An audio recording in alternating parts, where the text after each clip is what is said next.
తెలంగాణలో మళ్ళీ ఫోన్ ట్యాంపింగ్ సంబంధించి అంశం తెర మీదకొచ్చింది. ఎమ్మెల్యేలకు నోటీసులు ఇస్తున్నారు. ఏం చెప్తారు మీరు? అంటే గతంలో ఫోన్ ట్యాపింగ్ వ్యవహారంలో సాధారణంగా మనము ఎవరైతే అధికారంలో ఉన్నారో, ఆ అధికారంలో ఉన్న పెద్దలు ఈ ఫోన్ ట్యాపింగ్స్‌కి పాల్పడడం అనేది కొన్ని చోట్ల సర్వసాధారణంగా చూస్తూ ఉన్నాం.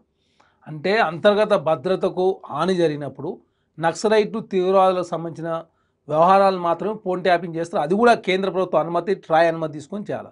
ఇక్కడ తెలంగాణ రాష్ట్రంలో అట్లాంటి అనుమతులు తీసుకోకుండా ప్రైవేట్ వ్యక్తులకు సంబంధించినటువంటి వ్యక్తుల యొక్క సమాచారాన్ని అంతా కూడా రికార్డ్ చేసి వాళ్ళు బ్లాక్మెయిల్ చేసి తెలంగాణ రాష్ట్రంలో రియల్ ఎస్టేట్ దందాలు జరిగినాయి. అదే కాకుండా తెలంగాణ రాష్ట్రంలో రాజకీయ పరంగా కూడా వాడుకున్నారు కాబట్టి అట్లాంటికి సంబంధించిన పాల్పడేటువంటి అధికారులు రాధాకిషన్ రావు గారు కావచ్చు, ప్రవీణ్ రావు గారు, ప్రణీత్ రావు గారు, భుజంగరావు గారు వాళ్ళంతా ఆల్రెడీ జైల్లో ఉన్నారు. అదే కాకుండా తిరుమర్తి లింగయ్య నగరికల్ మాజీ శాసనసభ్యులు వారు కూడా వారి ప్రాంతానికి సంబంధించి ఫోన్ ట్యాపింగ్ వ్యవహారంలో వారి పేరు కూడా బయటికి రావడం జరిగింది కాబట్టి వారు కూడా నోటీసులు ఇచ్చారు. వారు 14వ తారీఖు నాడు హాజరవుతారని చెప్పి వారు చెప్పారు. అదే కాకుండా వారితో పాటు ఇంకా ముగ్గురు కూడా నోటీసులు ఇస్తున్నాం అని చెప్పేసి సిట్ వాళ్ళు చెప్తా ఉన్నారు. కాబట్టి ఖచ్చితంగా ఫోన్ ట్యాపింగ్ వ్యవహారం కావచ్చు, కార్ రేసింగ్ వ్యవహారం కావచ్చు, తెలంగాణ రాష్ట్రంలో ధరణి వ్యవహారం, ధరణి కూడా ఆల్రెడీ ప్రభుత్వానికి రిపోర్ట్ వచ్చింది.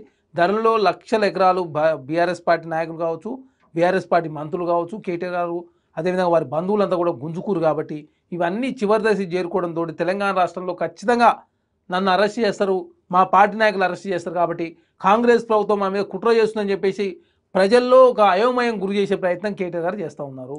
అంటే కాంగ్రెస్ పార్టీ కూడా ఏదో చేసేస్తుంది. ఖచ్చితంగా ప్రజలకి కొన్ని విషయాలలో నిగ్గు తేల్చుతుంది, సమాధానాలు ఇస్తుంది అని అనుకునే లోపే ఎందుకో భయపడి వెనక్కి వెళ్ళిపోతున్నారు అన్న అంశము మొన్న జరిగిన ఫామ్ హౌస్ ఇష్యూతో తెర మీదకొచ్చింది. లేకపోతే బయటపడింది అనేది కొంతమంది ఉద్దేశం. మీరేం ఆన్సర్ చేస్తారు? ఇక్కడ ప్రధానంగా కాంగ్రెస్ పార్టీగా ప్రజాస్వామ్యం ఉండాలని చెప్పి కాంగ్రెస్ పార్టీ కోరుకుంటుంది. చట్టం తన పని తాను చేసుకుంటూ పోతుంది. విచారణ సంస్థలకు అప్పచెప్పిన తర్వాత విచారణ సంస్థలు రిపోర్ట్ ఇచ్చిన తర్వాత ప్రభుత్వం చర్యలు తీసుకుంటుంది. విచారణ సంస్థలని ప్రభావితం చేయొద్దని చెప్పి ప్రభుత్వం భావిస్తూ ఉంది.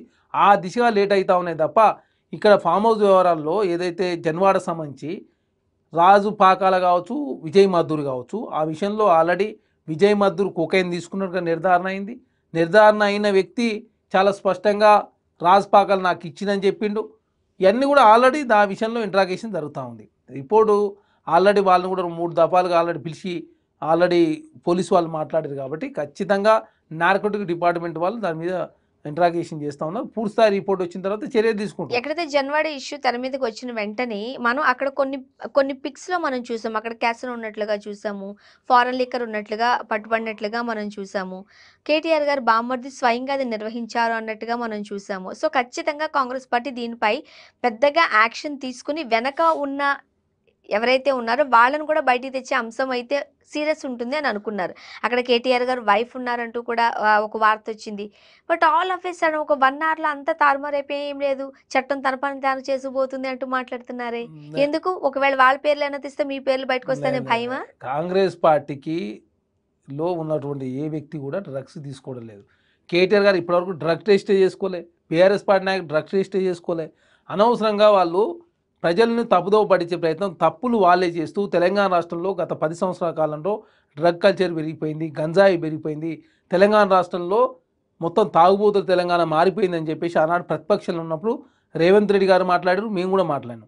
తెలంగాణ రాష్ట్రంలో కాంగ్రెస్ ప్రభుత్వం అధికారంకి వచ్చిన తర్వాత డ్రగ్ లేని రాష్ట్రంగా, డ్రగ్ లెస్ తెలంగాణ ఉండాలని చెప్పేసి ఒక ప్రత్యేక నార్కోటిక్ డిపార్ట్మెంట్ ఏర్పాటు చేసి తెలంగాణ రాష్ట్రంలో పర్యవేక్షిస్తూ ఉంటే తప్పు చేసిన వాళ్ళు దొరుకుతూ ఉన్నారు. దానిలో భాగంగా ఇది సెన్సిటివ్ మ్యాటర్ కాబట్టి దానిలో పోలీసు వాళ్ళు పూర్తిస్థాయి రిపోర్ట్ వచ్చిన తర్వాత ఆల్రెడీ విజయ్ మద్దూర్ని ఆల్రెడీ ఇంట్రాగేషన్ చేసిరు. అదే కాకుండా రాజ్ పాకాలు కూడా ఆల్రెడీ ఇంట్రాగేషన్ చేశారు. కాబట్టి ఇంకా లోతుగా అధ్యయనం చేస్తూ ఉన్నారు. ఖచ్చితంగా దాంట్లో ఎవరు బాధ్యులు చర్యలు తీసుకున్న దానిలో ప్రభుత్వం 80% వెనకపోదు. కాకపోతే 2 రోజులు లేట్ అవుతుండొచ్చు కాక ఖచ్చితంగా చర్యలు తీసుకునే దానిలో కాంగ్రెస్ ప్రభుత్వం వెనకపోదు. ప్రజాస్వామ్యబద్ధంగా ప్రజాస్వామ్యయుతంగా ప్రజల శ్రేయస్ కోసం మాత్రమే కాంగ్రెస్ పనిచేస్తుంది తప్ప ఇక్కడ రాజకీయ కక్ష కార్యాలకు తావులేదనేది చాలా స్పష్టం. డ్రగ్ లెస్ తెలంగాణ చూడాలని చెప్పి కాంగ్రెస్ పార్టీ కోరుకుంటుంది. ఆ దిశగా అడుగులు పడుతుంటే కేటీఆర్ గారు, BRS party, Bharatiya Janata party నాయకులు సహకరించకుండా తెలంగాణ రాష్ట్రంలో ఒక మంచి నిర్ణయాన్ని ఏది తీసుకున్నా కూడా స్వాగతించకుండా దాన్ని తప్పుదారి పట్టించే ప్రయత్నం, వారికి సంబంధించిన నాయకులు దొరికినప్పుడు దాన్ని బుకాయించే ప్రయత్నం బీఆర్ఎస్ పార్టీ చేస్తూ ఉంది. సాధారణంగా మనం ఈ డ్రగ్స్ ఇష్యూకి సంబంధించి మనం కాస్త ముందుకు వెళ్ళినట్లయితే ఎప్పుడైతే ఈ డ్రగ్స్ పట్టుపడ్డాయో దానికి సినిమా ఇండస్ట్రీకి సంబంధించిన పెద్ద పెద్ద వ్యక్తులు వాళ్ళ హస్తం ఉంది అంటూ కూడా మనం చూసాం. అక్కడ వరకు తీసుకొని వచ్చిన అధికారులను కూడా ట్రాన్స్ఫర్ చేసేసిన విషయాలు చూసాం. ఏదైతే కేసీఆర్ గారున్న గవర్నమెంట్‌లో న్యాయం జరగలేదు. ఈ డ్రగ్స్‌కి ఇష్యూస్‌కి సంబంధించి ఖచ్చితంగా రేవంత్ రెడ్డి గారు ఉక్కుపాదం మోపుతారు అని అనుకున్నారు. కానీ దానికి సంబంధించి ఎవరు ఏం తీయట్లేదే. ఉక్కుపాదం మోపుతున్నాం కాబట్టి తెలంగాణ రాష్ట్రంలో డ్రగ్స్ అన్ని కంట్రోల్ అయినాయి. డ్రగ్స్ కంట్రోల్ అయ్యి గంజాయి కంట్రోల్ అయింది. ఇంకా వేరే మార్గాల ద్వారా తెలంగాణ రాష్ట్రానికి ఛత్తీస్‌గఢ్ అదేవిధంగా శ్రీకాకుళం, విజయనగరం అప్పట్లో నుంచి ఆరోపణలు ఎదుర్కొన్న పెద్ద పెద్ద తలకాయలందరూ ఏమైపోయారు? ఇప్పుడు తెలంగాణ రాష్ట్రంలో కాంగ్రెస్ ప్రభుత్వం వచ్చిన తర్వాత ప్రత్యేక నార్కోటిక్స్ డిపార్ట్మెంట్ ఏర్పాటు చేసి ఎక్కడికక్కడ కమిటీలు ఏర్పాటు చేసి స్కూళ్ళలో కావచ్చు, కాలేజీలలో కావచ్చు, ఎక్కడైతే ఇన్ఫ్లుయెన్స్డ్ అవుతారో ఆ ప్రాంతాల కమిటీలు ఏర్పాటు చేసి డ్రగ్స్ నిర్మూలించే కార్యక్రమం దాని రూట్ కాజ్ను కనిపెట్టే ప్రయత్నంలో హైదరాబాద్ పోలీసులు సక్సెస్ అయ్యారు కాబట్టి హైదరాబాద్లో డ్రగ్స్ కేసులు తక్కువ అవుతూ ఉన్నాయి. హైదరాబాద్లో డ్రగ్స్ వాడే వారికి ఒక శాతాన్ని కూడా తగ్గించాలని చెప్పేసి ప్రభుత్వం ఆల్రెడీ కమిటీలు ఏర్పాటు చేసి వారికి కూడా అంటే అవేర్నెస్ క్యాంపులు ఇవన్నీ కూడా నిర్వహిస్తూ ఉన్నారు కాబట్టి తెలంగాణ రాష్ట్రంలో డ్రగ్స్ కల్చర్ తక్కువైనట్టుగా చాలా స్పష్టంగా కనపడతా ఉంది. అదే కాకుండా బీఆర్ఎస్ పార్టీ గతంలో వాళ్ళు రాజకీయం చేసే ప్రయత్నమే. ఎవరు దొరికినా సినీ ప్రముఖులు దొరికినా లేకపోతే వేరే వాళ్ళు దొరికినా ప్రతిదాన్ని రాజకీయం చేస్తుడు, రాజకీయం కోసం వాడుకుంటూ వారి మీద విమర్శలు చేయకుండా చూసుకునే ప్రయత్నంలో వాళ్ళు నిమజ్జనమైంది తప్ప తెలంగాణ రాష్ట్రంలో డ్రగ్స్ కంట్రోల్ చేద్దాం, గంజాయిని కంట్రోల్ చేద్దాం, తెలంగాణ రాష్ట్రంలో తాగుబోతుల తెలంగాణలో డ్రగ్స్ కావచ్చు, మందు కావచ్చు, గంజాయి కావచ్చు తక్కువ చేసే ప్రయత్నం ఆనాడు బీఆర్ఎస్ ప్రభుత్వం చేయలేదు. తెలంగాణ రాష్ట్రంలో కాంగ్రెస్ ప్రభుత్వం ఒక్కొక్కటి చేసుకుంటూ ముందుకు పోయే క్రమంలో తెలంగాణ రాష్ట్రంలో ఈ మధ్యకాలం నేనే డ్రగ్స్ కేసులు తగ్గుతూ ఉన్నాయి. స్టార్టింగ్లో పెరిగినాయి. నార్కోటిక్ డిపార్ట్మెంట్ ఎప్పుడైతే ఏర్పాటు చేసినా అప్పుడు పెరిగినాయి. తర్వాత ఈ మధ్యకాలంలో డ్రగ్స్ అంటే హైదరాబాద్లో డ్రగ్స్ చాలా స్ట్రిక్ట్ ఉందని చెప్పేసి ఎవరు కూడా ఇటు సైడ్ రావడం లేదు.